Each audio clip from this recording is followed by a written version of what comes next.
Hola, ¿cómo están? Sean todos bienvenidos a una nueva emisión de América es Noticia, aún a causa del coronavirus en casa. Hoy en una transmisión especial. Hoy comenzamos nuestro programa una hora antes de lo normal, una hora antes de lo acordado. Y es que en nuestra emisión número 988, apenas a 2 emisiones para llegar a la número 1000, y a muy pocos meses de llegar a nuestro quinto año consecutivo de América es Noticia, hoy tendremos un invitado de lujo, un invitado muy especial, y se trata del alcalde Antonio Ledezma, que desde Madrid a las 11 de la noche se conecta con nosotros para hablar de cuál es la estrategia para rescatar a Venezuela de este secuestro que ya lleva más de 20 años. Estaremos, por supuesto, explorando los más recientes acontecimientos en el país. Entre ellos es inevitable abordar el tema de la renuncia a JJ Rendón a su encomienda como estratega general del gobierno del presidente interino Juan Guaidó. Pero más allá del hecho puntual, particular de JJ Rendón, estaremos, por supuesto, abordando la situación que se presenta, porque ya no se mantiene en pasado. Es decir, mientras nosotros estamos conectados en este momento, continúan acciones, continúan detenciones, continúa persecución en contra de venezolanos pues que han intentado hacer algo. Algunos dirían o catalogarían que de manera suicida. Pero bueno, el hecho es que por ella veo que muchísima gente nos está acompañando. Probablemente, yo no sé, creo que en esta primera oportunidad, para el momento en el que salgamos con el alcalde Ledezma, voy a quitar los comentarios para concentrarnos un rato con el alcalde y luego continuamos, pero por lo pronto, por supuesto, darle a todos ustedes la más cordial bienvenida. Voy a buscar acá al alcalde, que seguramente ya está conectado con nosotros. A ver si lo tenemos por acá. Sí, el alcalde ya está conectado. Acabo de enviar la invitación al alcalde Ledezma para que se incorpore, por supuesto, a nuestra discusión del día de hoy. Ustedes también aprovechen para compartir con sus amigos y familiares. Alcalde, bienvenido a su casa. ¿Cómo se encuentra? Muy bien, aquí arreglando este improvisado estudio. No hay problema. Vladimir, muchísimas gracias por la invitación. No, gracias, es un placer estar contigo. Gracias a usted. Y mire, por cierto, aprovecho para preguntarle rápidamente, usted está en uno de los 3 países de la Europa Occidental que han vivido con gran fuerza el tema del coronavirus. ¿Cómo se encuentra y su familia? Pero bien, de salud, bien. Con Mixi hemos estado aquí, como siempre estamos, uno para el otro, muy unidos, más unidos que nunca. Creo que esto nos ha ayudado a querernos más, a estar más compenetrados. Pero hace ratico hablaba con Mixi, que el problema no es que ella o yo estemos bien, o nuestros seres más queridos, más cercanos estén bien. El drama es lo que está pasando en Venezuela. Así es. De ver cómo hay miles de niños. Veíamos ayer unos videos desgarradores de una madre con 3, 4 tripochos a su alrededor, que tenían no horas, sino días sin comer. De ver a la gente peleándose en una estación de servicio a ver quién consigue llenar, echarle 10 litros de gasolina al tanque del carro. Ver a los productores de Timote, o a los productores del Socorro en el Guárico, o a los productores de papa en el Táchira, o a los productores de leche en Yaracal, Estado Falcón, tener que dar por perdida la cosecha de las hortalizas o de los tubérculos o de la leche, que no se puede ni siquiera convertir en queso. Es un drama realmente. Y no hablemos de la confrontación que hay entre las bandas. Y ahorita hay una banda, ya hay un pleito de tú a tú. Yo digo que el pleito entre Wilixi y Maduro es un pleito de tú a tú, porque es un pleito entre jefes de banda. Wilixi es el jefe de una banda que está usurpando lo que llaman una zona de paz, y Maduro está usurpando Miraflores, que se ha convertido no en el Palacio Presidencial, sino en el gueto, en la guarida de estos capos del narcotráfico que mantienen en Venezuela en esta situación de zozobra prolongada. Así, de acuerdo, alcalde. Bueno, darle, como les digo, la bienvenida y, por supuesto, entremos brevemente, porque no quiero que vayamos mucho más atrás. Yo creo que uno de los elementos que tenemos que evaluar es lo que ha de venir en este momento. Pero brevemente quiero que entremos un poco con lo que ha venido ocurriendo. Ya, como lo decía hace unos segundos, continúa la persecución, continúan los allanamientos. Ya yo, con mi opinión formada sobre lo que ha ocurrido, la he compartido en mi programa. Todavía hay algunas personas que discuten si en efecto ocurrió o no tal alzamiento, y no era uno, sino que eran varios y eran coordinados, etc. Pero quiero su lectura, además su lectura experta, porque tiene años viviendo la realidad de Venezuela desde el punto de vista político, como dirigente, y pues por supuesto quiero su lectura inicial que nos va a dar la entrada para ir al punto donde quiero que lleguemos el día de hoy. Mira, Vladimir, en Venezuela, como tú lo acabas de decir, hemos venido siendo espectadores de una seguidilla de alzamientos. Cuando no son policías reconocidos por su prestigio, por su trayectoria, como Simonovic, que ahora afortunadamente está en el exilio, o de las experiencias que vivió el comisario, el inspector Oscar Pérez, lamentablemente acribillado de la forma más atroz el 15 de enero del año pasado.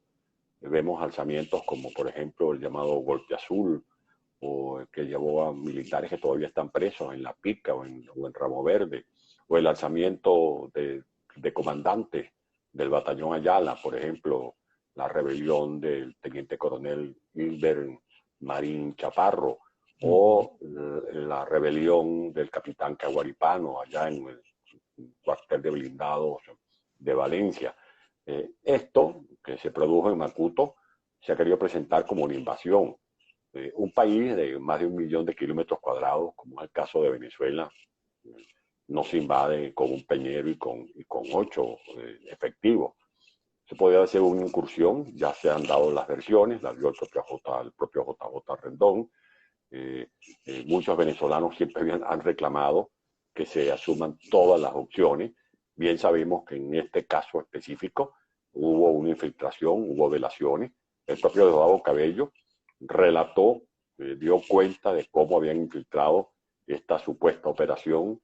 Busquen el video en YouTube del 28 de marzo de este año y allí Diosdado Cabello da pelos y señales de cómo habían detectado esta operación, cómo lo han infiltrado. Incluso más adelante han dejado entrever que ellos mismos financiaron con recursos del cartel de La Guajira esta operación. Por eso es que la gente ha reducido este esfuerzo a una chapuza que terminó por llevándose por delante la vida de gente inocente que con un gesto heroico terminaron siendo víctimas de todas estas delaciones. Ahora, esto no va a impedir que Maduro se reposicione, porque mal puede estar posicionado como jefe de Estado alguien que más bien es jefe de un narcoestado. Y no puede lucir como el que tiene el control del país a alguien que ni siquiera puede controlar las bandas a las que le entregó el territorio o parte del territorio de Caracas bajo la fórmula de las llamadas zonas de paz, que terminaron siendo zonas de terror. Y cuando no son estas zonas de terror, son las cárceles donde descuartizan a los penados, o las andanzas de los pranes que tienen injerencia en el control del arco minero, o cómo asesinaron recientemente al señor Clara ya en la zona del Callao. En definitiva, un país que está somalizado. Yo comparo a Venezuela con Somalia. Venezuela viene siendo una Somalia tropical, porque cuando tú te vas al territorio del Estado Bolívar, del Tamacuro, de Amazonas, eso suma más del 60% del territorio venezolano. Ese territorio está controlado por los enclaves de la FARC, los enclaves del ELN, los garimpeiros que se han deslizado desde Brasil hacia el arco minero. Hay células de Hezbollah, hay células de Hamas, hay los llamados colectivos, que no son más sino que grupos parapoliciales que están equipados, que tienen licencia para matar, y cuando no es el saqueo del oro del arco minero, son los sicariatos, son las extorsiones, son los atracos, son los hurtos, son los secuestros, y por eso nuestro país está no en manos de un gobierno, porque en Venezuela no hay gobierno, por lo menos en el caso de Maduro es un narcoestado, sino que está en manos del AMPA común. Claro, pero alcalde Ledesma, hay un elemento que a mí me preocupa mucho, ¿no? Y cuando usted habla del que en efecto el control no llega a ser tal, o al menos así lo entendí yo, por parte de Maduro y los capos, yo ahí difiero en un elemento fundamental, ¿no? Aunque haya violencia, haya asesinato, haya secuestro, haya ajuste de bandas, en términos reales, efectivos, el mayor estado criminal gobierna Venezuela. Yo siempre lo he dicho y lo voy a repetir con usted. Ligia Bolívar, que seguramente usted la conoce, exdirectora del Centro de Derechos Humanos de la Universidad Católica, gran amiga, ella lo dijo una vez en mi programa, me lo dijo privado y luego me autorizó a decirlo en público. Ella decía que Venezuela ya no es una nación gobernada por un Estado, sino que pasó a ser un territorio gobernado por mafias y por bandas.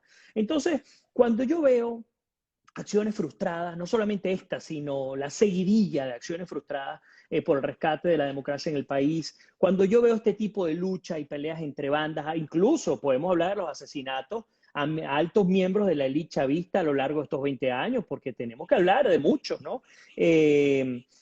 Pero cuando llego hasta el punto específico de cuál es la posición y qué tan fuerte o qué tan débil el Estado criminal está en este preciso momento, pues me pregunto, ¿será que más allá de lo que nosotros podemos querer, esta gente sigue teniendo la fuerza, sigue teniendo el control y pues se hace cada vez más difícil salir de ellos? Me le pregunto a usted, que es el que conoce.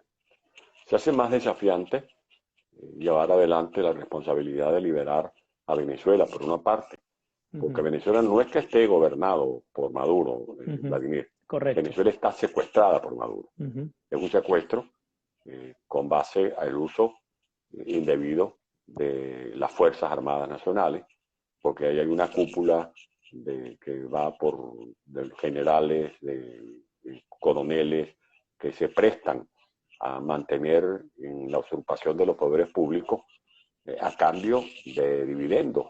Ahí hay generales metidos en el narcotráfico. Recordemos que existe en Venezuela el cartel de los soles.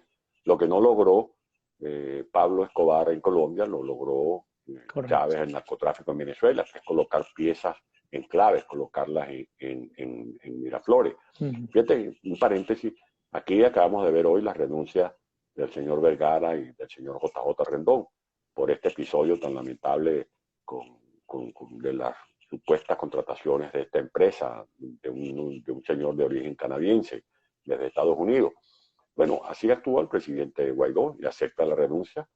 No es que se va a pasar la página, pero sí se trata de poner las cosas en blanco y negro. ¿Qué ocurre en Venezuela? Cuando, por ejemplo, la DEA publica un cartel solicitando a Tarek El-Aissami como miembro del narcotráfico o como agente del terrorismo, lo que hacen es ascenderlo. De vicepresidente lo pasan para un ministerio de asuntos económicos y ahora está de ministro de Energía y Minas, controlando las empresas petroleras de Venezuela. Militares que son señalados como agentes del cartel de los soles, si son generales de brigada, los ascienden al rango inmediatamente superior. Pero por cada general que trafica drogas, por cada general que trafica oro, por cada general que se enriqueció haciendo operaciones con dólares de Cadivi, por cada general que trafica gasolina y se enriqueció, hay 10.000, 12.000, 15.000 miembros del soldado de la tropa que están inconformes. Y hay subtenientes, tenientes, capitanes, mayores, coroneles incluso, que están a disgusto con lo que está ocurriendo. Por eso, en el caso de Venezuela, lo que tú decías, que se han hecho varios esfuerzos, que han sucumbido ante el terrorismo que aplica el régimen de Maduro, porque se vale de los cubanos, que no es poca cosa.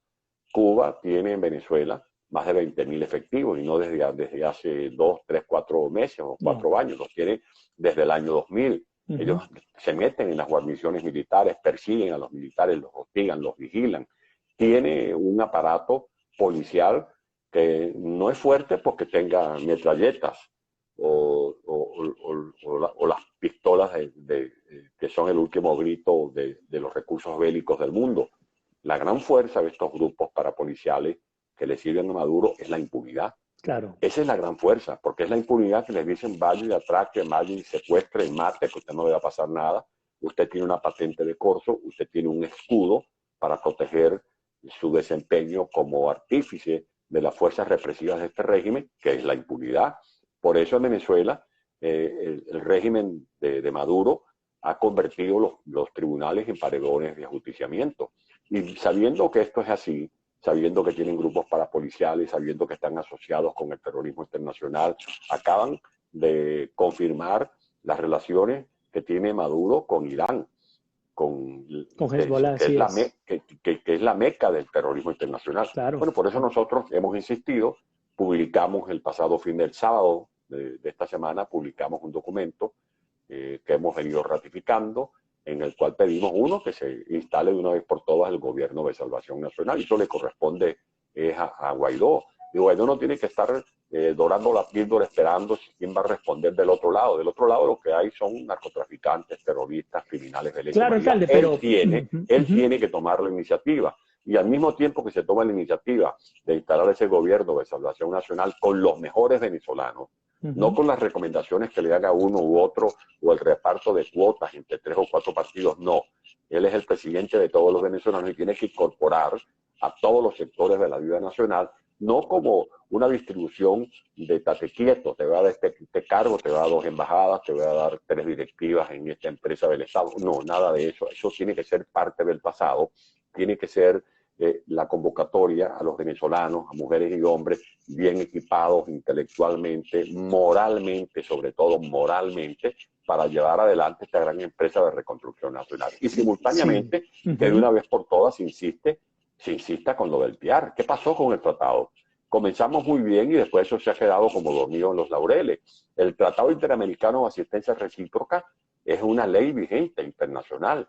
Eso se aprobó por allá por 1948 en Brasil. Sí. Y Venezuela se ha reincorporado a solicitud del presidente Guaidó. Y allí ha venido adelantando algunas gestiones el embajador Tarrebriceño. Pues bien, nosotros creemos que eso tiene que replantearse, acelerar la invocación del PIAR, como también hay otros recursos que de manera persistente nosotros hemos venido cacareando, digámoslo así, para que este reclamo rebote con la única intención de ver cómo de verdad evitamos que esta gente sigan haciendo lo que están haciendo en el país, que es destrozando lo que queda de Venezuela. Ahora, fíjese que cuando usted promocionaba este encuentro en su red, colocaba cuál es la estrategia, ¿no? En Venezuela. No vamos a hablar de ella en este momento, pero vamos a arrancar por este punto. Hemos estado hablando de la realidad del Estado criminal y lo cuesta arriba que se hace entendiendo cómo está conformado. Esta gente está simplemente aplicando el entrenamiento y la formación que han recibido de prácticas que han sido exitosas, comprobadas para el control social de la gente, la cubana, la china, la iraní, la rusa, etc. Ahora, pero cuando uno habla de gobierno de transición y cuando le toca al alcalde abordar la figura de Guaidó como presidente interino de Venezuela, sin pretender la crítica peyorativa, pero voy a este punto, ¿de qué manera, poniéndonos en el puesto del gobierno de coalición, qué sentido tiene conformar ese gobierno de emergencia que incluso el propio plan de la transición para la democratización de Venezuela, impulsado por Estados Unidos, habla de lo que usted está comentando? ¿Qué sentido tiene conformar un gabinete de crisis, de emergencia, si ni siquiera la Asamblea Nacional Legítima puede sesionar desde el hemiciclo del Palacio Legislativo? Es decir, si ni siquiera fuimos capaces de resguardar lo único que nos queda, así fuese un espacio físico. Yo entiendo que podemos hacerlo sin, pero a veces los elementos figurativos tienen más importancia de lo que parece. Entonces, ¿cómo podemos ir a un paso tan grande como el que usted está comentando si en la realidad ni siquiera podemos sesionar desde el hemiciclo de la propia Asamblea Nacional? Pero tú me haces recordar un debate en el que estuvimos involucrados algunos dirigentes políticos de Venezuela los primeros días del mes de enero del año 2019. Estábamos camino a instalar la Asamblea Nacional el 5 de enero del año pasado y se sabía que era una fecha muy especial porque ese 5 de enero quien asumiera, era nuestro criterio, la presidencia de la Asamblea Nacional automáticamente, conforme al artículo 233 de nuestra Carta Magna, asumiría también de hecho y de derecho la presidencia interina de Venezuela. Hubo alguien que nos dijo, bueno, ¿para qué eso? Que eran opuestos. Allí nos fajamos fundamentalmente María Corina Machado y este servidor. Ya algún día se sabrá la historia de esa reunión y quiénes estaban en esas reuniones que nos hacíamos por vía telemática. Y cuando alguien me dijo más o menos lo que tú me estás planteando, yo le dije, mire, el 19 de abril de 1810, lo que había era un capitán, el capitán Francisco Salia, una catedral, un capitán general en Ampanan, una plaza Bolívar, luego un palacio de gobierno, un balcón y un cura audaz llamado Madariaga. y una representación del pueblo de Caracas en lo que ahora es la Plaza Bolívar, que era antes la Plaza Mayor. Y luego, cuando yo fui alcalde del municipio de Libertador, que a veces salía de mi despacho abrumado de debates con los sindicatos, con los gremios, con los vecinos, a coger un poquito, a respirar profundo, y veía allí la sala donde se firmó el acta del 19 de abril de 1810. Y era una tabla, unas mesas. Eso fue, así nació la República. La República nuestra nació en una plaza pública. Los símbolos cuentan mucho. Tú lo que hiciste es decir más o menos ahorita, Vladimir. Cuando a mí me arrebataron, a mí me secuestraron el despacho del Palacio Metropolitano el 17 de enero del año 2009. No tenía ni siquiera 2 meses ejerciendo como alcalde metropolitano. Y no podía rescatar el despacho, salvo que arriesgara la vida de ciudadanos, como lo hicimos cuando me fui, comenzando la Semana Santa en el año 2009, a la sede del Congreso Nacional. Allí me recibió un piquete de la Guardia Nacional y de miembros de los colectivos que nos agredieron, y contra viento y marea nos metimos al Parlamento, saltamos la cerca y entregamos nuestra protesta. Y seguimos haciendo protestas, hasta una huelga de hambre tuvimos que hacer. Pero aunque sea debajo de una mata de mango y sentado en un taburete, tú tenías que ejercer la alcaldía metropolitana, corriendo todos los riesgos que en lo personal corrí, pero esa es mi responsabilidad. Y pusimos en marcha el plan estratégico de Caracas, pusimos en marcha el programa de los autobuses de Transmetrópoli, de los tanques de agua, los programas de los semáforos inteligentes, los programas de asociaciones estratégicas comunitarias. Y mucha gente me preguntaba, ¿y cómo lo hace? Bueno, lo hicimos con imaginación. Reinventamos la alcaldía metropolitana con poquitos recursos, porque nos quitaron más del 95% del presupuesto de la alcaldía metropolitana. Logramos hacer muchas cosas más. Nos apoyamos en la empresa privada, en la ayuda de la comunidad internacional. Yo sé que a Guaidó se le pueden enumerar muchos defectos, muchos errores, pero creo que hay uno que destaca, hay una virtud que destaca: ha sido muy valiente, ha corrido muchos riesgos y está corriendo muchos riesgos. Y yo a la hora de hacerle críticas no me le tengo en las críticas, sino más bien le lanzo la mano a ver cómo lo ayudamos, porque la idea es ver cómo remamos todos en una misma dirección. Totalmente de acuerdo, alcalde, pero yo soy yo sé que usted también, el principal enemigo de entender que la unidad es el fin en sí mismo. El fin en sí mismo es la liberación de Venezuela, ¿no? Es el primer elemento. El segundo elemento es que la ayuda también puede ir de la mano de la crítica, siempre insisto que no sea, justamente lo dije al principio, el tema peyorativo versus el tema constructivo.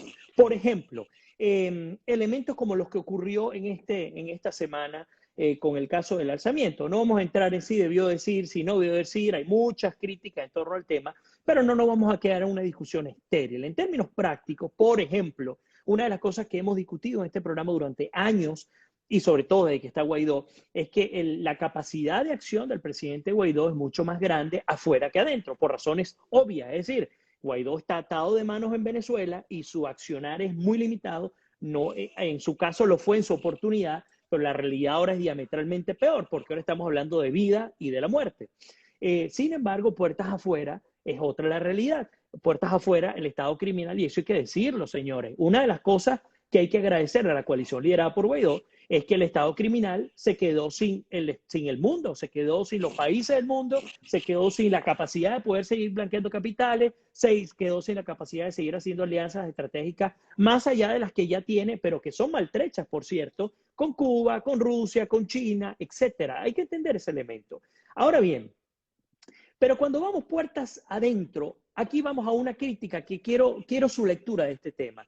Al comisario Simonovich, yo lo entrevisté hace que será unos 5 o 6 meses, y una persona que respeto mucho, él dio unas declaraciones que para mí y para mi equipo fueron sumamente desafortunadas esta semana. Él le pedía a los militares y a policías que, bueno, vieran lo que estaba ocurriendo y que ellos se sumaran a cualquier iniciativa para rescatar la democracia y la libertad en Venezuela. Alcalde, usted forma parte de la clase política en Venezuela. Usted tiene historia, usted tiene experiencia en el tema, y yo le quiero hacer esta pregunta. Hay un artículo que sacó Infobae hace un par de semanas que decía que la oposición se ha convertido, y lo parafraseo, en una especie de ser cronista de grandes fracasos. Es decir, cuando comienzas a unir los puntos hacia atrás, se da cuenta pues que lo que en efecto hemos tratado de conseguir uno tras otro ha sido dilapidado por muchos elementos. Creo que el tema de la inteligencia cubana es determinante, el tema de los teatros de operaciones son determinantes. Y por otro lado, el régimen se ha convertido como lo está tratando de capitalizar en este momento el Estado criminal, como una especie de, bueno, de ser fuerte que tiene la capacidad omnipresente y omnipotente de resolver los problemas. Entonces, ante esa realidad, ¿qué se puede hacer? ¿Por qué? Mi crítica hacia Simonovich es la siguiente. Si estamos viendo que todo, absolutamente todo está infiltrado, porque todas y cada una de las acciones que intentamos en Venezuela, ninguna funciona, ¿qué sentido tiene que el comisionado de seguridad del presidente Guaidó salga a decir eso? Para mí un gran error, porque entonces imagínense usted cuánto teatro operación podrá montar el Estado criminal para terminar de limpiar, para terminar de depurar cualquier amenaza. Esos errores cuestan caro. Unos errores como el de JJ costó caro. Entonces me pregunto, ¿será que a causa de esta realidad esto se va a extender mucho más allá que del propio poder del Estado criminal? ¿O qué hacemos en términos estratégicos? Pues yo creo que tú tienes razón. Se han cometido errores muy costosos. Y ayer, con ocasión del Día de la Madre, yo le enviaba un mensaje a las madres de Venezuela diciendo que el mejor regalo a las madres venezolanas es que de verdad comencemos a luchar unidos, pero de verdad, verdad. No de la boca para afuera. Y luchar unidos en torno a una estrategia. Porque tú en un escenario tan plural como es el caso de la oposición venezolana, variopinta, donde hay gente que tiene pensamientos que van desde la derecha, la centroderecha, la izquierda, hasta marxistas, leninistas. Allí hay líderes de bandera roja, líderes de partidos liberales, pero hay un propósito común que es liberar el país. Y creo que uno de los errores más graves es haber saltado la estrategia. Yo voy a comenzar a enumerar las respuestas a la pregunta que dejamos hoy en la promoción de esta entrevista contigo. Creo que hay mucha gente conectada. Para lograr un desenlace satisfactorio se requiere una estrategia. Esa estrategia la logramos después de varias semanas de debate a finales del año pasado y en enero del año, a finales del año antepasado y en enero del año pasado. Y la estrategia la expuso Juan Guaidó claramente con 3 punticos: cese de la usurpación, gobierno de transición y elecciones libres. Ahora, comenzaron a cometerse errores. Lo de Cúcuta el 23 de febrero fue un error. Y no habían pasado 3 meses del error de Cúcuta. Vino lo del 30 de abril, que fue otro error. Otro gran error, sí. Y después el régimen se aprovechó de la debilidad, porque eso debilitó, el gobierno interino y la lucha nuestra nos debilitó. Y el gobierno se aprovechó y metió la estaca de Barbados y de Oslo, porque al fin y al cabo ellos lo que querían era ganar tiempo. Es como el boxeador cuando recibe una mano y queda knockdown, trata de ver cómo respira y gana tiempo esperando que lo salve la campana. En el caso de Venezuela no ha sido la campana lo que ha salvado a Maduro, han sido los errores que hemos cometido. Ahora, la idea no es estar todo el tiempo escarbando en esos errores, porque yo pudiera aquí volver a enumerarte los diálogos fallidos, el de Dominicana, el del Vaticano, el de Barbados, el error de haber reincorporado a los diputados de la Asamblea Nacional del PSUV. Eso fue un error. Por esos señores ya habían abandonado el foro parlamentario y se habían puesto el sombrero de constituyente.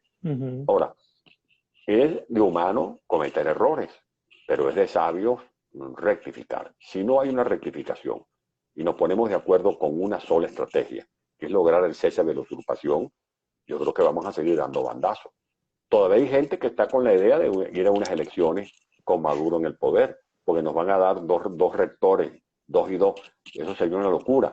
Con esta gente no hay elección que valga, porque una gente que tiene los puntos rojos, que tiene maquinitas para controlar a los venezolanos, a los que le dan una cajita de alimentos, a los que le dan la pensión, que saben que la señora Pancha o la señora Juana tiene 2 nietos o que tiene un hijo y que vive en tal sitio y los amenaza el colectivo, que controlan las maquinitas del Consejo Nacional Electoral, que controlan el registro electoral permanente, la cédula, los pasaportes, que tienen a su servicio el llamado Plan República. ¿Qué tipo de elecciones libres pueden ser esas? De allí que sería un error terrible que nosotros nos fuéramos a meter, como algunos querían, porque si no se atraviesa el coronavirus, todavía hubiesen allí algunos factores políticos planteando elecciones parlamentarias, porque supuestamente era de ley, cuando en Venezuela ni Maduro, ni su corte, ni su cofradía respetan la Constitución Nacional. Yo creo que ese es un punto fundamental para lograr salir de esta narcotiranía. Dos, ratificar ante la comunidad internacional que nosotros solos no podemos. Guaidó lo dijo aquí en Europa. Después hubo como una morigeración de esa reflexión. Sí. Pero es que solos no podemos. Tres, que no se tarden las decisiones. Lo que tú acabas de decir, y te felicito porque acabas de hacer un análisis muy serio con relación a la viabilidad o no de un gobierno de emergencia nacional. ¿Qué es lo que le planteamos a Guaidó? Por ejemplo, personalmente, ¿qué le dije yo a Guaidó como su hermano mayor? Pues, con el nombre de estas canas y la experiencia que tengo. Nombra agregados militares. Nombra agregados. ¿Para qué nombrar esa cantidad de embajadores? Con haber nombrado embajadores de Estados Unidos, en Washington, en Colombia, en Brasil, por ejemplo, en Perú, donde está el Grupo de Lima, en España, suficiente. Pero los agregados militares, porque los agregados militares sí hubiesen evitado muchas cosas. ¿Por qué?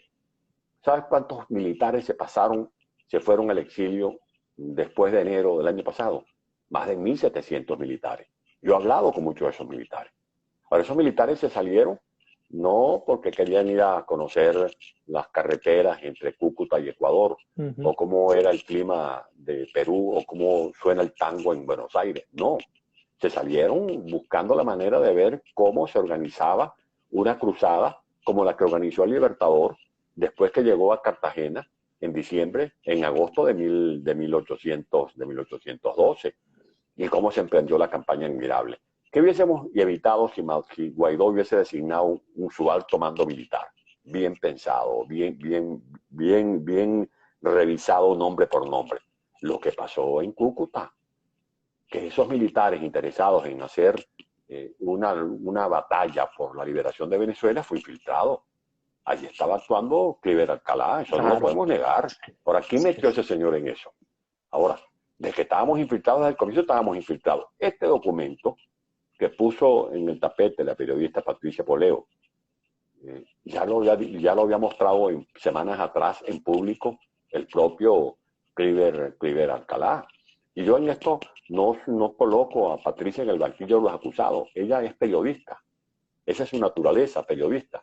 Si yo hubiese conseguido un documento que se iba a llevar por los cachos a su mamá y a su papá o a toda su familia, lo hubiese publicado, porque esa es su naturaleza. Yo la conozco. Yo la sufrí siendo gobernador de Caracas, porque eran inclementes con el gobierno de Caldera, con el de Carlos Andrés Pérez. Esa es su naturaleza. Ahora, el problema no es la pregunta que tú me hagas a mí o las denuncias que tú puedas hacer. El problema es la respuesta que yo doy como entrevistado o como responsable de una acción de la cual se me hace responsable. Por lo tanto, creo que si esas cosas se hacen, por ejemplo, ¿cuánto tiempo se tardó la respuesta a una solicitud que se hizo de que se restablecieran las negociaciones con la DEA? ¿Por qué no se ha debatido el artículo 187 de la Constitución Nacional? ¿Por qué se tardaron tanto para lo del TIAR también? La pelea es peleando. Sí. Maduro quiere montar este show de Macuto con una operación infiltrada diciendo que era una invasión dirigida por Donald Trump. Mire, lo que yo tengo entendido es que las operaciones que dirige Estados Unidos son operaciones como las que hizo posible la captura de Osama Bin Laden y que hizo posible dar de baja al general Suleimán con un dron. Con un dron y en Irak a 2 cuadras del aeropuerto de Bagdad. Y no va a ser una intervención con un peñero. No. Y por eso todavía están en nuestro hemisferio, en el occidente, en nuestras aguas, está la flota naval de los Estados Unidos en una operación antinarcótico. Entonces, allí está la liberación de Venezuela. Que pidamos definitivamente la cooperación de la comunidad internacional. Y yo he citado fastidiosamente, porque gente me lo dice en las redes, no le des más chulo, ¿cuándo vas a seguir diciendo eso? Hay que seguirlo diciendo. Está la Convención de Palermo. La Convención de Palermo no es un librito que yo cargo aquí debajo del brazo. No es un invento mío. Eso forma parte de un debate que se ha venido dando en los medios de comunicación. Doy gracias al doctor Sánchez Berzaín, un ilustre boliviano, ducho en la materia, que maneja para adelante y para atrás ese mecanismo. Y el artículo 2 de esa Convención de Palermo, que es doctrina asumida por la ONU, da pie para que en Venezuela se pueda proceder conforme a ese a ese acuerdo del cual es suscriptor Venezuela. Está la resolución 1373, que es fruto de un debate que se dio en la ONU en diciembre del año 2001. Conforme a esa resolución, se crea un plan global contra el terrorismo internacional. Pues bien, está demostrado que en Venezuela operan bandas de terrorismo internacional. Ahora, cuando hay gente que dice, bueno, es que una intervención con una fuerza global sería muy costosa, ¿y qué más costo vamos a pedir nosotros? ¿Qué más, cuántos muertos más quiere la comunidad internacional? Así es. ¿Cuántos niños más tienen que morir de hambre? En estos días murió un joven que fue empleado de la alcaldía metropolitana, José Gregorio Rodríguez. Murió un joven de Caricuao. Murió desnutrido. Pero como él, han muerto miles de venezolanos. Mira, te juro, Vladimir, que a veces estamos Mix y yo compartiendo la mesa. Ella cocina, cocino yo, más yo que ella. Y porque me gusta prepararles, ahorita que estamos solidarios, y a veces rezamos y nos angustia, porque estamos comiendo nosotros, pero nos preguntamos, ¿cómo están comiendo? Así es. O qué podrán estar comiendo en este momento millones de venezolanos. Entonces, ¿qué quiere más la comunidad internacional? Pero además, este no es un problema solo de Venezuela. Estados Unidos está al tanto de lo que está pasando en Venezuela y de la amenaza que implica para Venezuela que allí Irán pueda establecer una base misilística, porque en eso anda Irán. Este puente aéreo de esos aviones que salen de Irán, pasan por Argelia, aterrizan en el estado Falcón, que vienen con equipos para recuperar las refinerías. Mira, allí lo que está planteándose es ver cómo se hace de Venezuela un territorio, una base militar, una base del terrorismo, pensando en una provocación hacia los Estados Unidos. Esos núcleos de Hezbollah, los núcleos, lo que significa para Venezuela la presencia de la FARC, que es ahorita el cartel más grande del mundo, porque el presidente Pastrana y el presidente Uribe redujeron las siembras de hectáreas de cocaína en Colombia, que cuando llegó el presidente Pastrana habían 190.000 hectáreas. Entre él y Uribe las bajaron a 40.000 hectáreas. Ahora tenemos más de 200.000 hectáreas de siembra otra vez. Bueno, eso es una amenaza para el mundo entero. Y mucho más si tú tienes un país donde hay un narcoestado que te garantiza camiones del ejército, camiones de la Guardia Nacional, que te garantiza depósitos en las guarniciones militares, que te garantiza que tú tengas pistas como las que hay, por ejemplo, en el estado Zulia. Se sabe que en Perijá opera el cartel de Sinaloa. De esas pistas clandestinas despegan aviones que van rumbo a Guatemala, que van rumbo a Honduras, después van a México, que tú sabes que hay pistas en Falcón, que hay pistas en la zona de Amazonas, que allí llegan grupos no a ver las guacamayas de Amazonas, ni a ver la flora de Amazonas, sino a ver cómo sacan oro y cómo trafican cocaína. Es un problema para toda la comunidad internacional. Y allí que no es un problema solo de los venezolanos. Ahora, se han hecho mucho esfuerzo. Millones de venezolanos han marchado. Si algún pueblo ha sido valiente y consecuente es el pueblo de Venezuela. Y ese pueblo ha dejado el pellejo en las vías públicas, manifestando, votando contracorriente, promoviendo referéndum revocatorio.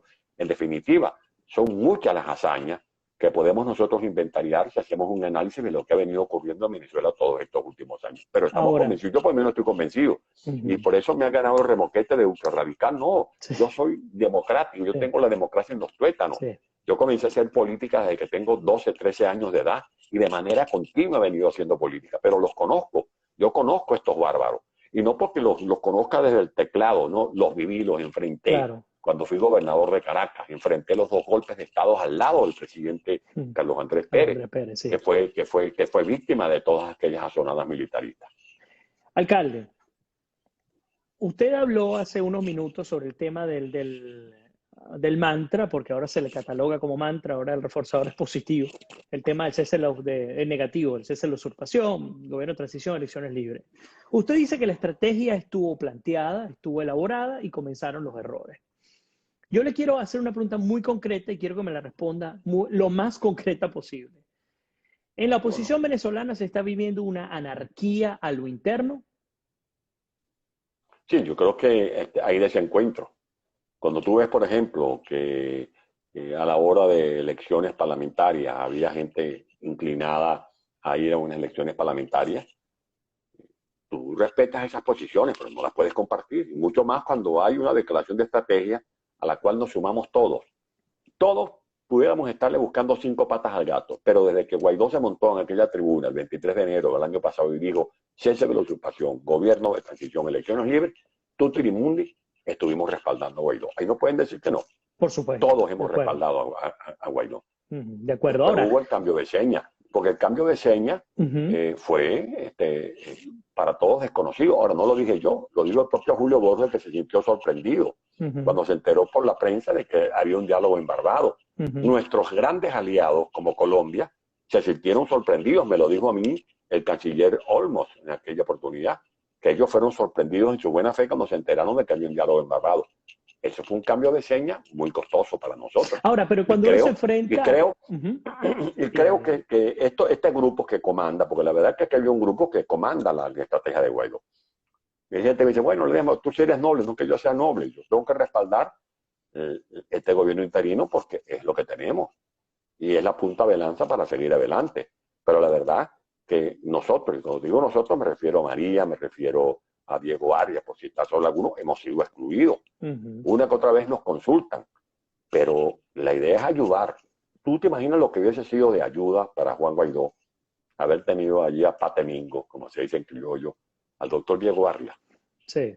Para una consulta, de este tipo de operaciones, porque es un hombre que ha sido, como se dice en criollo también, un gallo jugado en muchas plazas. Sí, claro. Nosotros lo que hemos querido es ayudar. Ahora, no sigamos escarbando en las heridas porque nos hacemos más daño.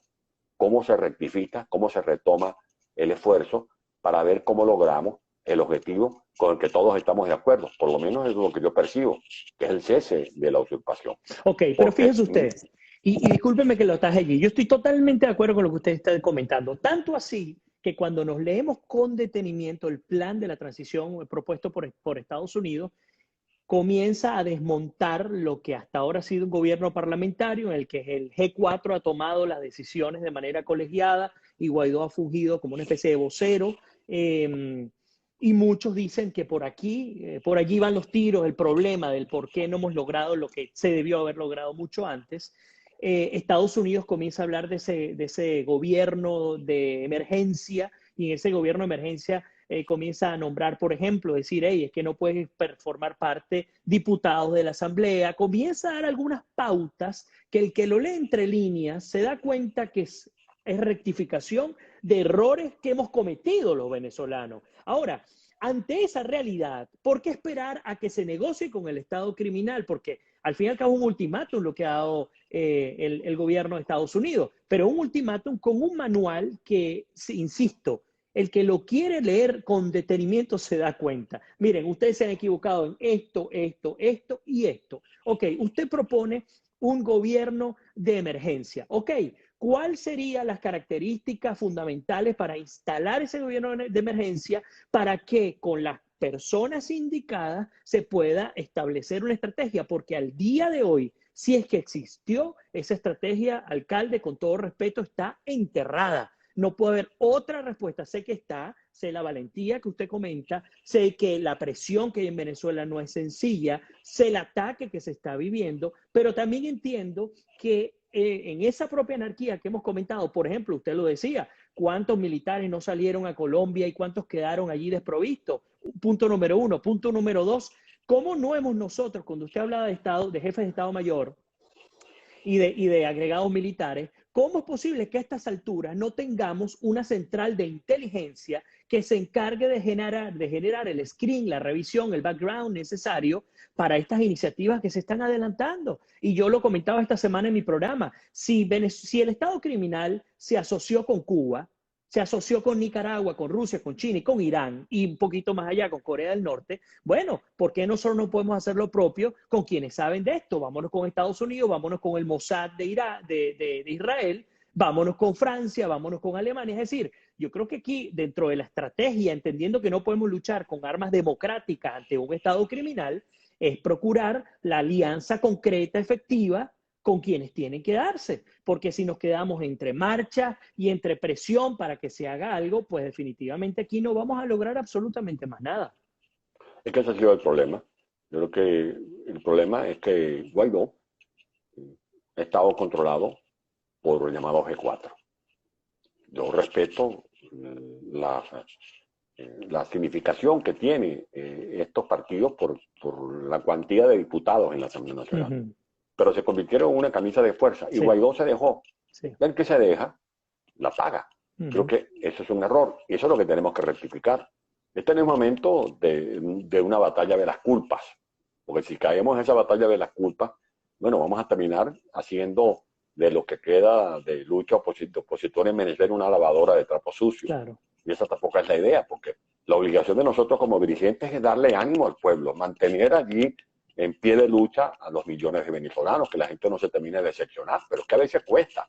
O la gente dice, estos políticos son unos sinvergüenzas, estos políticos son unos mentirosos, aquí nadie está luchando realmente por salir de esta gente, lo que están es tratando de ver cómo mantienen cuotas de poder. Y se redujo, ¿a qué se redujo el gobierno interino? Se redujo, en principio, a repartirse unas embajadas, 5 para allá, 3 para acá. A mí me llamaron para ser embajador aquí en Europa, yo dije que no, ¿y por qué? Porque si yo voy a meterme con embajador, o voy a ser canciller, o voy a ser, yo tengo que comprometerme con ese gobierno. Ujú. Y yo preferí mantener mi libertad de opinión. Pero además, yo le decía, yo no soy embajador, vamos a buscar a los verdaderos embajadores. Ahí tienes a Milos Alcalay, Ojalá, sí. ahí tienes a Fernando Gervasi, ahí tienes a Drúbal Aguilar, ahí tienes a Diego Arria.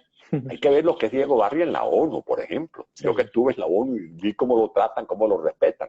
Bueno, pero se limitó a eso, a repartirse unas cuotas en algunas empresas, cuando esa no era realmente la esencia de un gobierno de transición.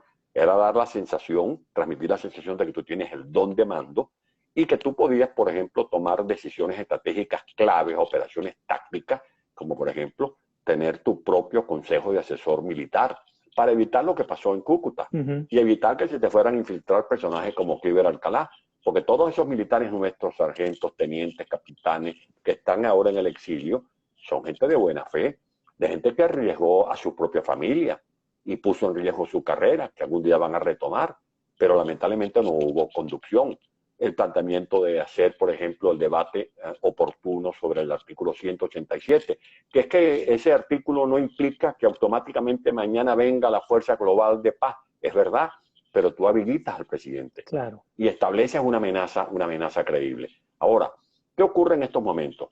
Bueno, Guaidó sabe, y lo dijo ayer en unas declaraciones donde presentó el cartel de los más buscados, Ujú. que por Maduro ofrecen 15 millones de dólares y que por otros ofrecen 10 millones de dólares. Ahora, ¿cómo tú evitas que se establezcan grupos que vayan a hacer alguna operación para capturar a estos forajidos? Porque son tratados como forajidos. O no son publicaciones que hace el gobierno de los Estados Unidos. Ujú. Ahora, tú vas a permitir que este episodio de Macuto, esta chapuza, porque es eso, como lo escribió Barrera Tisca en un artículo que le acabo de leer, eso es una chapuza, pero vamos a dejar que con esa pifia, con esa cosa que ocurrió, que además fue infiltrada, fue manipulada por Diosdado Cabello, tú vayas a utilizar cosas ciertas como que Maduro tiene un proceso en la Fiscalía de Brooklyn, en la Fiscalía de Miami, Maduro y otros más, por narcotráfico, por terrorismo, por legitimación de capitales, por corrupción. O sea, tú vas a obviar y vas a silenciar lo que está ocurriendo actualmente en las aguas de nuestros mares, que hay una flota naval que forma parte de un operativo antinarcótico.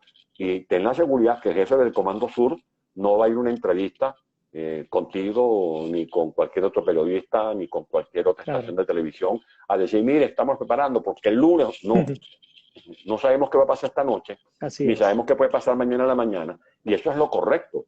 Bueno, tú lo que no puedes andar con un megáfono diciéndole a Maduro y a Como los Goodrow. que están campaneando la zona, como se dice, Ujú. del G2 cubano, los grupos de inteligencia, que para eso sí tienen dinero. No hay dinero para reparar las refinerías, no hay dinero para comprar medicamentos, no hay dinero para resolver el problema del agua en Venezuela, pero sí hay dinero para mantener esa gigantesca red de inteligencia que le sirve a Maduro. Ujú. Bueno, esas son cosas que tenemos que corregir. son cosas que tenemos que Pero rectificar. cómo hacemos, alcalde, si usted está allí en Madrid, si María Corina ha sido desterrada prácticamente y debo decirlo de esa manera, de la clase política cogobernante en Venezuela? ¿Cómo lo hacemos si los errores han sido sistemáticos? ¿Cómo lo hacemos si los recursos retenidos que nosotros hemos pedido, que sean aplicados y bien utilizados en la medida de las posibilidades, no se llevan adelante? ¿Cómo lo logramos? ¿Qué podemos hacer? Porque podemos tener las mejores intenciones o podemos tener la mejor estrategia, pero mientras se mantenga la realidad tal como está, no vamos a conseguir absolutamente nada. Y usted sabe por qué, y usted lo conoce mejor que yo, porque Maduro puede tener 10 órdenes de captura en los 10 países más importantes del mundo.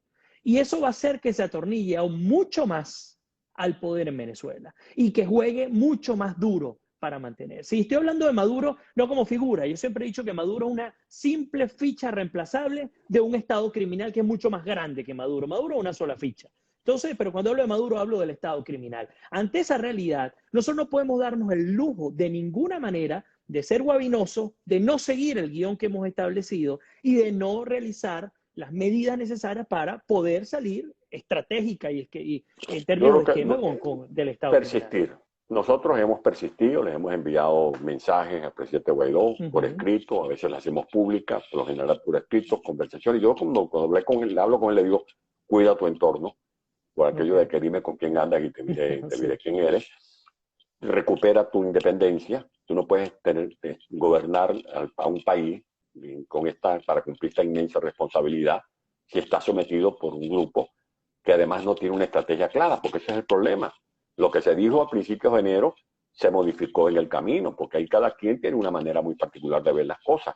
Y en este tipo de circunstancias, lo que cuenta es que seamos homogéneos, que seamos sobre todo coherentes, que seamos coherentes, para que la gente pueda seguir nuestras señales, nuestras pistas.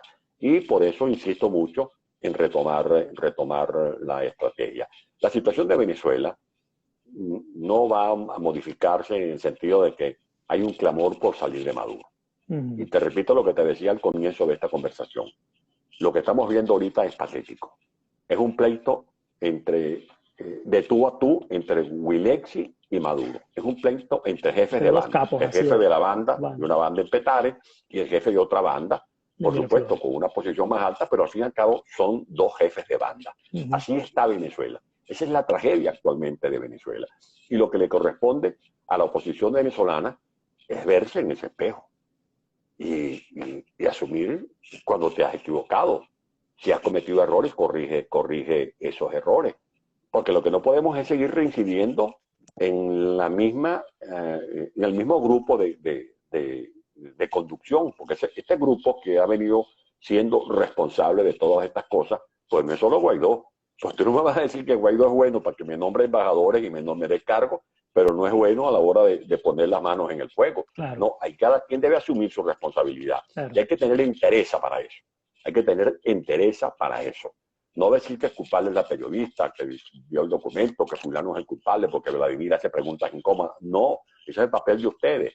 La responsabilidad de quienes ejercen funciones públicas es hacer las cosas correctamente, porque se han venido cometiendo errores. Esos errores de Cúcuta, lo de Abril, lo de Barbados, lo que se hizo en la Asamblea Nacional, que terminó siendo un fiasco cuando se incorporó a estos diputados del PSUV para que terminaran metiendo cizaña y llevándose un grupo de diputados desertores.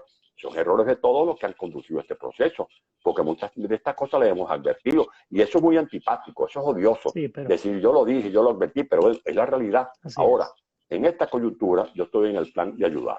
No es momento de pase de factura, no es momento de ver cómo nos sobamos las manos cuando vemos la que rueda la cabeza de alguien. No, este es un momento de ver cómo logramos ayudar a que se retome la estrategia original, que es lograr el cese de la usurpación, que haya coherencia en la lucha interna, que entendamos que tenemos que socavar las bases del sostén de Maduro, que es la Fuerza Armada Nacional, llevando ese mensaje a la inmensa mayoría de los militares que no trafican drogas, que no tienen nada que ver con terrorismo, que no están metiendo las manos en el arco minero, que no hacen negocio con la gasolina que contrabandeaban. Esos militares tenemos que terminar de motivarlos y convencerlos de que es posible salir de esta narcotiranía para que Venezuela retome la vía del progreso y que la ayuda internacional, ya para cerrar este ciclo de respuesta, la ayuda internacional no se puede seguir demorando.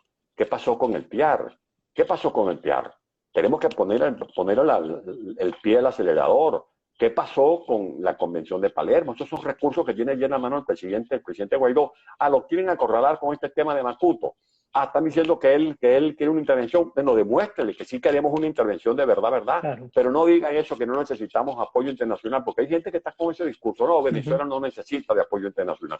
Si hasta Bolívar, que era Simón Bolívar, hasta Francisco de Miranda, que era Francisco de Miranda, hasta Antonio José de Sucre, que era Antonio José de Sucre, hasta Andrés Bello, Luis López Méndez, todos Bonaparte en a Francia, Inglaterra, Washington en Estados Unidos, apoyo internacional. Nosotros no tenemos que tener complejos ni falsos pruritos a la hora de decir, mire, sí necesitamos que nos den una mano, porque vamos a aliviarles también problemas a ustedes, porque Estados Unidos sabe que de Venezuela siguen saliendo cargamentos de cocaína. Sí, ellos lo saben, y que de Venezuela pueden salir terroristas con pasaporte venezolano que mañana aparezcan, Dios no quiera, en cualquier lugar de Estados Unidos, produciendo un atentado como el que hizo Osama Bin Laden en tiempos anteriores. Así es, así es.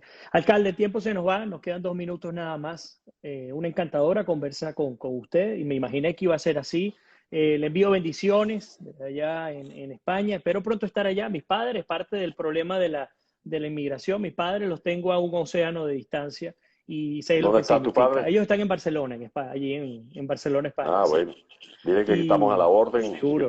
Me gusta estar en comunicación con los venezolanos, estar aquí, poder hablar, claro darnos ánimo, porque este es un momento en que tenemos que también retomar la solidaridad. Yo creo que si algo ha ayudado la crisis de Venezuela y esta pandemia es que volvamos a saber lo que es la solidaridad.